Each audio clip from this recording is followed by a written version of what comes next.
les projets de forteresse élaborés par Clairville et par Deshoulières.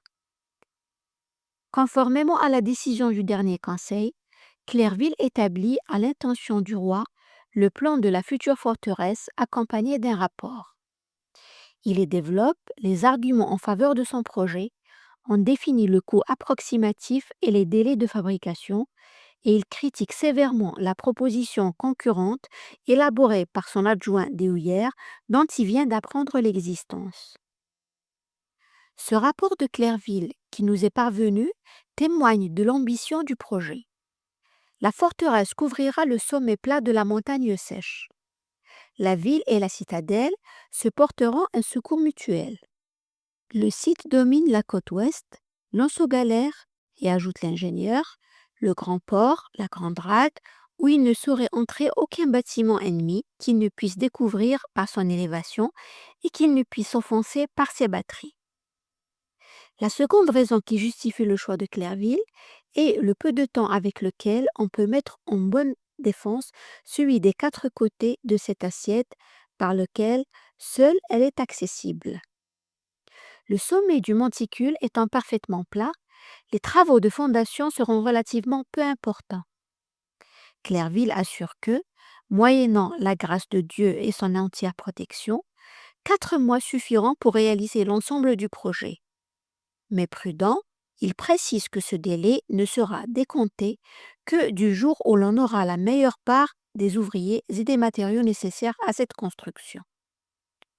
C'est là que le bât blesse, car Clairville reconnaît ne disposer sur place d'aucun matériau, d'aucun ouvrier, d'aucun outil. Tout devra lui être envoyé de France. Il se livre à un rapide calcul du volume de pierre nécessaire à la construction du mur d'enceinte de la forteresse. Et il conclut que pour bâtir la seule face sud de cette enceinte, unique côté estime-t-il par lequel la forteresse serait accessible, il aura besoin de 1410 toises cubes de pierre de taille qu'on ne saurait s'empêcher d'employer au front de l'ouvrage et qu'il faut de toute nécessité amener de Provence. Pour ce qui est de la chaux nécessaire à cet ouvrage, Clairville craint de ne pouvoir, faute de bois, en faire cuire suffisamment sur place. Mais, ajoute-t-il, si nous avons la faculté d'occuper, ou par force ou par bonheur, de quelques accommodements, 2 montagnes proches d'ici où il y a beaucoup de bois pour la cuire, ce sera une fort grande diminution de la dépense. Sinon, il sera indispensable d'amener du bois par des flûtes de l'île de Fromantier ou des îles Saint-Pierre. Le troisième argument développé par Clairville est la médiocrité de la dépense qu'il conviendra de faire pour mettre toute la place en état d'une grande et toute entière protection. L'ingénieur se lance dans de subtils calculs. Il estime ainsi que l'achat des pierres de taille nécessaires à la construction du mur d'enceinte et des 2 demi-bastions qui protègent le côté sud de la forteresse reviendrait à 84 600 livres payés à Marseille. Mais il reconnaît qu'il n'est pas aisé de supputer le port de la pierre de taille et de la chaux, non plus que le nolli des bâtiments qui les amèneront.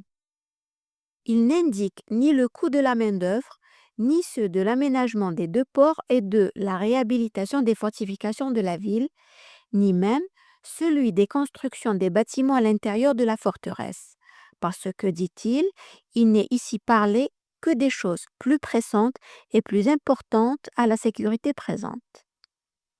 Un sérieux conflit oppose désormais Clairville à son adjoint Deshoulières, à qui Beaufort a demandé, probablement sur ordre du roi, un projet concurrent à celui de son chef. On m'a rapporté, se plaint Clairville avec aigreur, qu'il avait été proposé à Sa Majesté un autre projet que l'on aurait bien fait, par la raison du service, de me communiquer. Comme la chose semble me toucher en mon particulier, pour avoir été faite à mon insu, contre ce qui se devait, je ne m'attarderai pas bien fort à le combattre. Mais seulement après en avoir dit quelque peu de choses, je proposerai avec vérité à sa dite majesté que si elle le trouve plus raisonnable que celui que je lui propose, je m'attacherai de tous mes soins à l'exécuter. Mais mon devoir m'oblige à exposer à sa majesté mes petits sentiments sur les choses, ou la modestie ou quelque autre raison me devrait faire aller avec plus de retenue. Clairville consacre alors autant de pages à critiquer le projet de son concurrent qu'il en a rédigé pour défendre le sien. La forteresse, proposée par De Houyer, engloberait dans ses murailles non seulement la montagne sèche, mais également le Djebel el-Korn. Sa garnison compterait 10 à 12 000 hommes, alors que 5 ou 600 suffiraient dans le projet de Clairville. Ce dernier juge le plan de De Houyer irréaliste, car l'assiette du Djebel el-Korn est si bizarre, si fort inégale et rebuteuse, qu'il coûterait plus à disposer la place de ce bastion qu'à le bâtir, et qu'enfin, l'on s'y trouverait si fort éloigné de la ville que le port des matériaux et la construction du bastion seraient extrêmement coûteux et ne pourraient s'exécuter que sous la protection d'un corps considérable de troupes. Clairville fait valoir que dans son projet, il serait en revanche inutile de fortifier le Djebel el-Korn, protégé par la forteresse, qui domine le lieu. Les comptes rendus de la prise de Gigerie. Desclosaux prétend que Beaufort avait chargé Clairville de faire le rapport sur la prise de Gigerie, qu'il destine au roi, et que la lecture de ce document, à bord du vaisseau amiral en présence de Gadagne, aurait provoqué de vives protestations de ce dernier, parce que son rôle y était laissé dans l'ombre et que les actions de Vivonne n'y étaient même pas mentionnées. Nous n'avons pas trouvé trace de ce rapport qui n'est cité que par Desclosaux et sans référence. S'il avait existé, il serait surprenant que Gadagne n'en ait pas fait mention au roi, dans le mémoire qu'en 1665, il a rédigé à son attention pour se défendre. Après le débarquement, de nombreux courriers ont certainement été adressés à la cour depuis Gigerie. Le chevalier Paul, Vivonne et Gadagne ont sûrement établi pour Louis XIV les rapports confidentiels que le souverain leur a fait explicitement demander. Et Beaufort, quant à lui, indique à Colbert qu'il a envoyé un long courrier au roi. Aucun de ces documents appartenant aux archives secrètes de Louis XIV ne nous est parvenu. Et si l'on en croit Gadagne, son propre rapport n'aurait même pas été expédié en France. Dans son mémoire, le général affirmera en effet au souverain: « Je me suis donné l'honneur de vous écrire 3 fois, mais on a 3 fois coupé chemin à mes lettres pour vous, et on n'a pas jugé à propos de laisser aller les vérités jusqu'à votre majesté. » Les factieux avaient fait leur compte d'être les seuls qui informaient votre majesté de toutes choses. Pour en venir à bout, il faisait surprendre les lettres que je me donnais l'honneur de vous écrire. Au lieu de mes lettres qui ne contenaient que des vérités sur les avis solides de ce qui devait faire pour le service de votre majesté, les sieurs de la Boulaye et de Clairville envoyaient ici des relations si peu fidèles que le moindre soldat de l'armée peut presque partout les convaincre de fausseté. On ne peut mettre en doute cette accusation de Gadagne. Si elle était inexacte, il aurait été absurde de sa part de la soutenir auprès du roi, qui, dans ce cas, aurait reçu le dit rapport. Au demeurant, personne ne démentira Gadagne après la parution de son mémoire.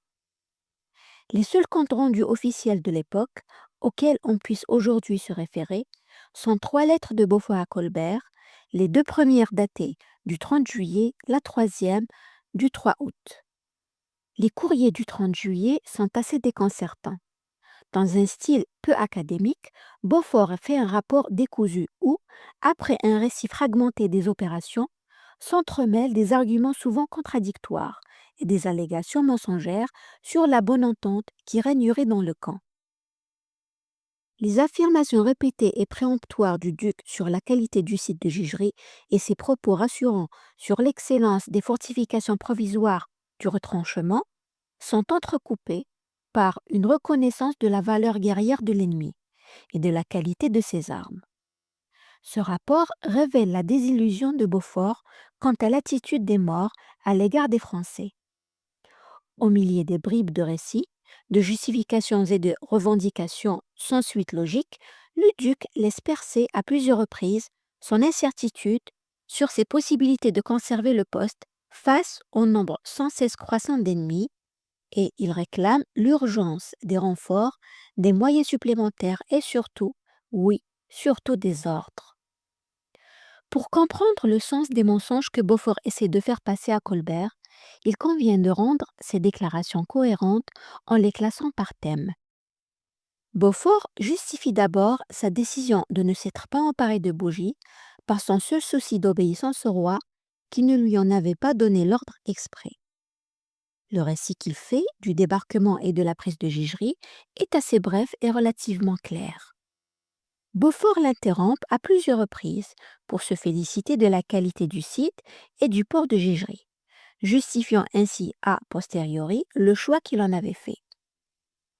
Quant au poste, il paraît beau à tout le monde. Pour appuyer cette affirmation, il implique Vivonne, qui n'avait pourtant jamais donné d'avis sur le choix de ce site. Monsieur de Vivonne et moi avons bien de la joie de ne nous être pas trompés sur ce poste ici que toute la terre voulait décrier. Quant au port, de l'avis de tout le monde, on le peut achever pour en être un, à mettre en tout temps vaisseau et galère. Présentement, j'y ferai tenir tout l'hiver les navires de Sa Majesté. Le duc affirme la qualité des dépenses du camp. L'armée, écrit-il, est retranchée du mieux qui nous a été possible. Je fortifie nos lignes de tout ce qui me vient en pensée, ayant toute l'Afrique devant moi. Les lignes sont bordées de canons. J'ai apporté aussi, à mes dépens, force feux d'artifice que j'y mettrai. Et dans les lieux les plus dangereux, je palissaderai et ferai des puits et des creux. Il loue le courage de tous ses officiers, mais passe sous silence les conflits entre les généraux. Il va même jusqu'à affirmer avec aplomb que tout le monde est content. Tout paraît ici assez uni et Sa Majesté, quoi que l'on puisse mander, doit être en repos là-dessus. Au milieu de tous ces satisfaits-ci, le duc fait des constats moins favorables. Il évoque cette canaille de morts dont le nombre étonne quelquefois, aussi bien que leur manière de combattre, et signale que les armes des ennemis portent beaucoup plus loin que celles des Français. Lui qui avait prétendu au roi savoir comment gouverner l'esprit des morts, lui qui affirmait que quelques présents au marabout les leur acquéraient absolument, lui qui pensait avoir une partie de ces gens-là avec de l'argent, est alors bien obligé de reconnaître que les premiers pourparlers ont échoué et qu'il n'est plus sûr de faire la paix avec les morts. Le duc est obligé d'avouer qu'il manque de tout. Ce qui est sûr est que nos vivres ne sauraient aller à 2 mois du jour de notre débarquement. Il faut, de nécessité, en faire venir promptement si le roi veut conserver ce poste. Nous manquerons bientôt de munitions de guerre, parce que l'on est obligé d'être toujours sous les arbres. J'oubliais de vous demander qu'il faut des souliers, des bas et quelques habits pour nos soldats, parce qu'on n'en trouve pas d'acheter en ce pays. Avant son départ, le duc pensait donc pouvoir acheter sur place des rechanges pour les uniformes sophistiqués de ses soldats. Il constate maintenant que les morts sont à peine vêtus et toujours pieds nus, et qu'il n'envisage nullement de s'entendre avec les Français. Beaufort se plaint à Colbert du manque d'effectifs. Nos ennemis s'augmentent toujours, et vous remarquerez que pour garder ce poste, il nous faut demeurer campés et que si les morts nous resserrent faute de gens, il nous sera impossible d'avoir seulement du bois. Considérez s'il vous plaît que le bataillon de Malte est parti du régiment des vaisseaux, s'en iront bientôt avec les galères. Cela affaiblira l'armée de 1000 hommes, ainsi que la maladie qui se peut mettre parmi les troupes. Il supplie qu'on lui envoie d'urgence des renforts pour remplacer ces 1000 hommes, pour rafraîchir quelques troupes de ce lieu par d'autres nouvelles. Il réclame avec insistance de la cavalerie. Des dragons feraient ici des merveilles.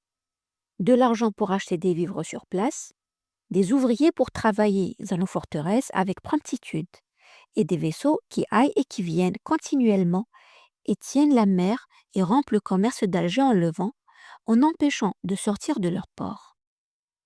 Une phrase, au milieu de son rapport, résume ces multiples demandes. Il est de nécessité d'envoyer de quoi faire subsister l'armée, faute de quoi les morts nous mettraient le pied sur la gorge. C'est assez vous dire, monsieur, sur ce chapitre. Le duc semble avoir oublié que la veille de son appareillage de Toulon, il garantissait s'être assuré de toutes choses.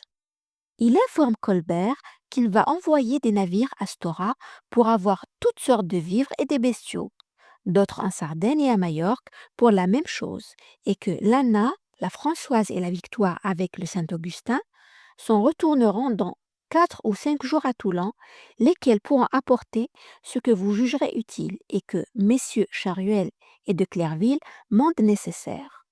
Le ton de Beaufort a changé. Il a perdu son arrogance.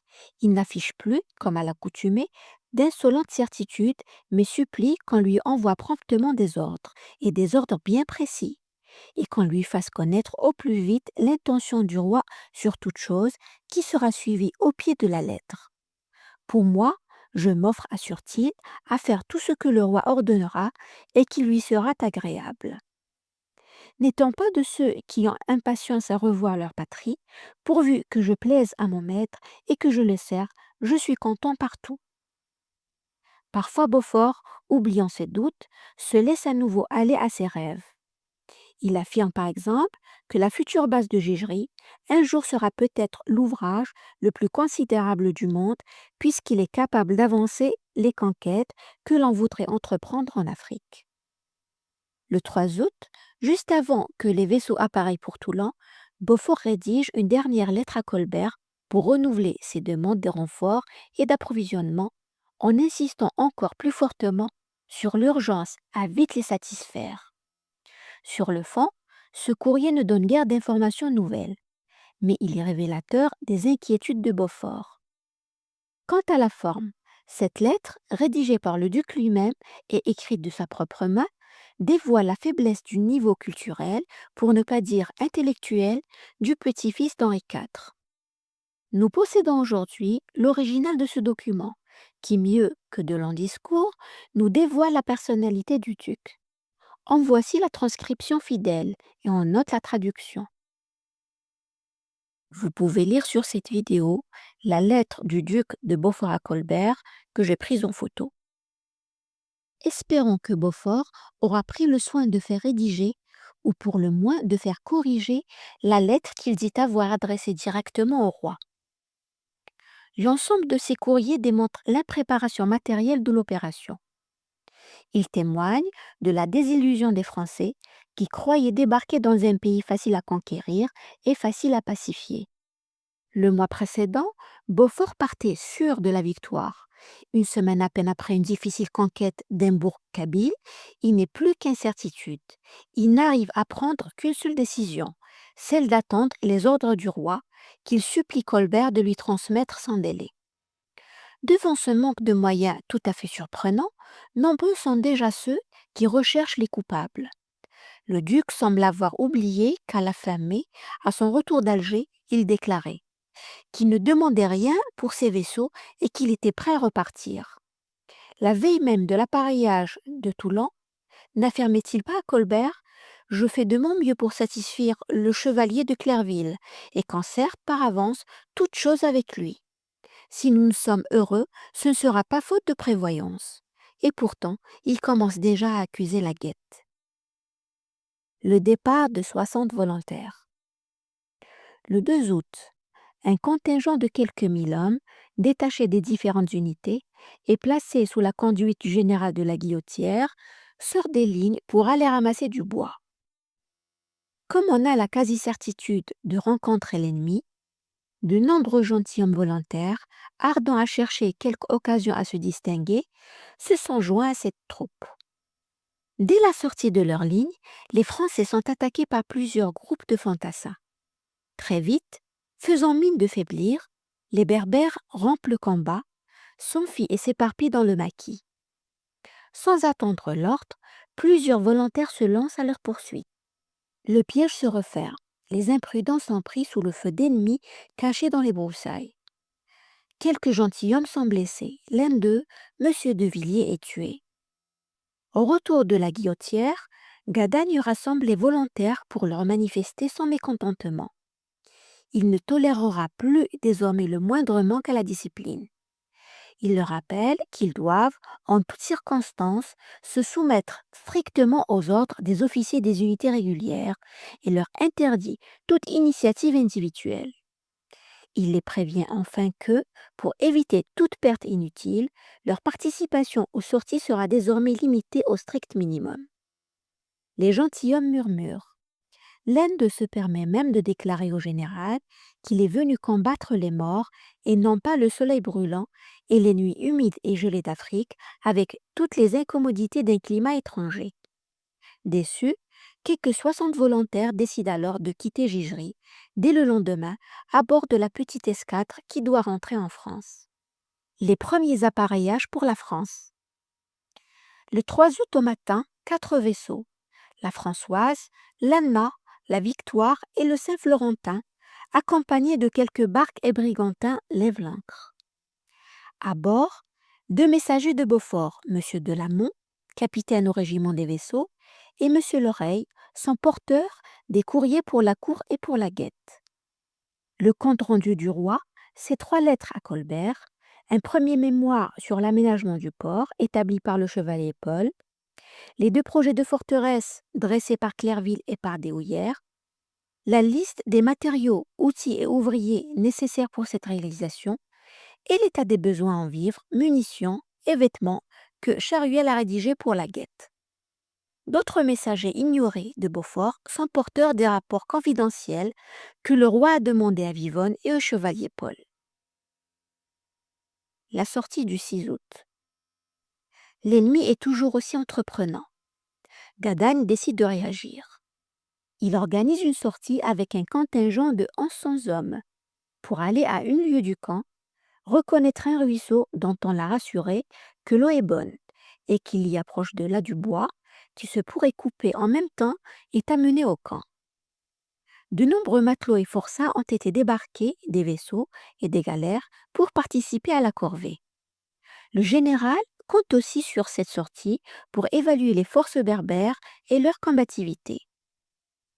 Sous le commandement de Gadagne, la petite armée sort des lignes à la hauteur du Marabout et s'engage sur un chemin qui longe la plage. Les hommes de Picardie se déploient à gauche du dispositif, entre la route et le rivage. Arrivé au bord de la rivière que franchit un vieux pont romain, le général donne l'ordre aux hommes de corvée de commencer à ramasser du bois dans le maquis sur le flanc des collines. Pour reconnaître plus en amont l'arrière-pays et trouver un emplacement favorable pour puiser l'eau, Gadagne décide de remonter la rivière avec une partie de ses troupes. Craignant d'être coupé sur ses arrières, il détache 200 hommes pour garder le pont et en donne le commandement à l'officier le plus ancien, M. de la Marque, colonel de Picardie. Avant même que la troupe ne s'ébranle, un grand nombre de fantassins et de cavaliers berbères surgissent des maquis et des bois et s'approchent de la rive droite de la rivière. L'ennemi semble déterminé à en découdre avec les chrétiens. C'est alors que se situe un épisode surprenant que plus tard, avec une ironie mêlée de mépris, Gadagne rapportera comme le témoignage du manque de courage du sieur de la Marque, l'homme qui, avec son père, M. de la Boulaye, a soulevé et animé la cabale contre lui. La véracité du récit de Gadagne peut difficilement être mise en doute dans la mesure où, publié, il ne fut pas démenti par la Marque. Les ennemis, raconte Gadagne, ne se sont guère montrés plus résolus qu'en cette occasion où ils étaient bien plus forts que nous. Le sieur de la Marque ne les eut pas plutôt aperçus qu'il lui prit une envie démesurée d'aller secourir les hommes de son régiment qui n'étaient inquiétés de personne. Si on les eût attaqués, ils étaient couverts de la mousqueterie et du canon des galères et des vaisseaux. Cela n'empêcha pas que le zèle que le sieur de la Marque avait pour la conservation de sa personne ne l'obligea à me demander permission d'aller à ces hommes détachés. Je lui répondis que je le croyais mieux à la tête des troupes, puisque les ennemis semblaient nous vouloir attaquer et qu'il devait commander après moi. Il ne se rebuta pas de mon refus. Il revint à la charge, me demandait avec insistance cette permission une seconde fois. Je n'avais pas si peu d'affaires que son importunité ne m'embarrassa. Pour m'en défaire, je lui dis qu'il fit ce qu'il voudrait. Il ne lui en fallut pas davantage pour se déterminer. Il sollicita M. de Roncesvalles de l'accompagner. M. de Roncesvalles n'en fut pas d'avis. Au contraire, il lui remontra qu'il ne devait pas me quitter si proche de l'occasion. Un si bon exemple n'eut pas plus de force à le persuader que mes paroles. Il se retira en grande hâte vers son régiment. Cependant, les ennemis ne manquèrent pas de fondre sur nous, car ils vinrent 3 fois à la charge, et ils furent autant de fois battus. Après ces 3 attaques, Gadagne donne l'ordre du repli, car, des collines, dévalent 3 à 4 000 hommes en armes. La retraite se fait dans l'ordre, sous la protection des canons des galères et celui du camp, qui empêche les milliers de Berbères de talonner les Français de trop près. Les pertes sont sensibles, mais, affirme Pélisson, beaucoup plus fortes chez les morts. La preuve est faite qu'il sera difficile aux Français de sortir de leur ligne sans prendre de trop grands risques, à moins que le commandement se décide à s'emparer des collines qui dominent la plaine. Mais cette option n'est toujours pas envisagée. Comme nous fûmes retournés au camp, poursuit le récit de Gadagne, Monsieur de Vivonne, qui était des intimes amis du sieur de la Marque, me demanda s'il était vrai ce qu'en disait de son ami et qu'il me priait de n'en pas parler. Je lui répondis qu'il devait l'exhorter de se munir, une autre fois, d'un peu plus de résolution, que s'il n'y avait eu que moi de spectateur de ce qu'il avait fait, j'en supprimerais volontiers la mémoire pour l'amour de lui, mais qu'il avait de grandes précautions à prendre là-dessus, puisqu'il avait un très grand nombre de témoins de la chose. Cette mise en cause de l'honneur du commandant du plus célèbre régiment français, cet étalage des rivalités entre les principaux chefs de l'expédition, ne sont guère salutaires au moral des troupes qui par ailleurs souffrent de plus en plus de la chaleur, de l'inconfort du campement, de l'insalubrité du lieu, de la mauvaise qualité de l'eau et des vivres qui se gâtent. Le départ des galères et du contingent de Malte. Lorsque le grand maître de l'ordre avait donné à Louis XIV son accord pour aider la France dans cette opération de barbarie, il avait choisi de limiter sa participation à la seule phase du débarquement et de l'implantation d'une tête de pont. Les hommes de Malte ont donc achevé leur mission. Le vendredi 8 août, lorsque, au petit jour, ils s'apprêtent à quitter Gigery, le vent est favorable. Les galères du commandeur de Galziane hissent les voiles.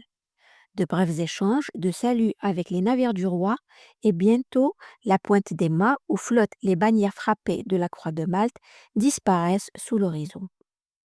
Les effectifs de Beaufort sont maintenant réduits de 1200 hommes et il ne reste plus que 8 des 15 galères qui, de leurs canons et de leurs mousqueteries, assuraient jusqu'alors la protection du camp. Les nouveaux pourparlers. Alors que les galères de Malte viennent juste d'appareiller, un nouvel émissaire berbère, d'un rang visiblement plus important que les précédents, se présente devant les lignes françaises. Il demande à être reçu par Beaufort pour l'engager à rembarquer ses troupes. Les alentours de Gigery, lui dit-il, sont montagneux et couverts de forêts. Le pays est pauvre et sans ressources. On n'y peut faire aucun commerce. La population qui l'habite est belliqueuse et bien armée. Je m'étonne, ajoute-t-il, que des hommes qui peuvent faire bonne chère, qui sont bien vêtus et qui ont de l'argent, viennent dans un pays où les bonnes choses sont si rares, où l'on ne trouve rien à gagner. Nous sommes à moitié nus et à peine avons-nous de quoi manger. Mais tous, nous aimons la guerre, nous y sommes habitués, et quoi que l'on vous dise, vous n'obtiendrez jamais la paix. Partez donc et cherchez un autre pays où vous puissiez faire une guerre plus avantageuse. L'émissaire reproche une nouvelle fois aux Français d'édifier le retranchement avec les pierres des tombes. Il informe le duc que le marabout de Gigery, Sidi Mohammed, qui commande le territoire côtier du Cap Bougaroun à Bougie, s'appuie sur ce méfait sacrilège pour prêcher la guerre sainte. Les Berbères espèrent, grâce à cela, recevoir rapidement des renforts des tribus voisines et peut-être même des Turcs. Lettre de Beaufort du 10 août. Une barque devant quitter Gigery pour la France, Beaufort rédige un nouveau courrier à Colbert. Il s'y félicite qu'au cours de leur sortie, ses troupes aient toujours réussi à repousser les morts. Mais comme nous n'avons point de cavalerie et qu'ils en ont beaucoup, cela fait, avoue-t-il, que nous perdons toujours quelqu'un de nos gens et que nous ne tirons pas les avantages que nous pourrions désirer. Il s'inquiète de nouveau des vivres qui n'iront pas jusqu'à la fin septembre et du manque d'eau qui devient alarmant. Pour conclure, le duc fait part à Colbert d'un nouveau et grave souci, l'état de santé des troupes. Monsieur Charuel est toujours malade, ce qui me donne bien de la peine. Il y en a aussi beaucoup dans cet état, dans cette armée. Notre hôpital en est plein, et n'ayant pas de viande fraîche, on a à peine à les secourir. La fontaine de Navarre. Les puits sont presque taris, et la citerne que les hommes de Navarre ont creusée dans la roche est maintenant à sec. Les puits sont presque taris, et la citerne que les hommes de Navarre ont creusée dans la roche est maintenant à sec. Le sieur de Moscrini, major de Navarre, organise une sortie au sud de la montagne sèche pour y chercher de l'eau. Il fait creuser en plusieurs endroits et finit par trouver une source dont il fait faire une fontaine. Il fait creuser en plusieurs endroits et finit par trouver une source dont il fait faire une fontaine que l'on assura dans la suite d'une redoute et d'un chemin couvert, et qui était si abondante que toute l'armée en reçut un grand secours.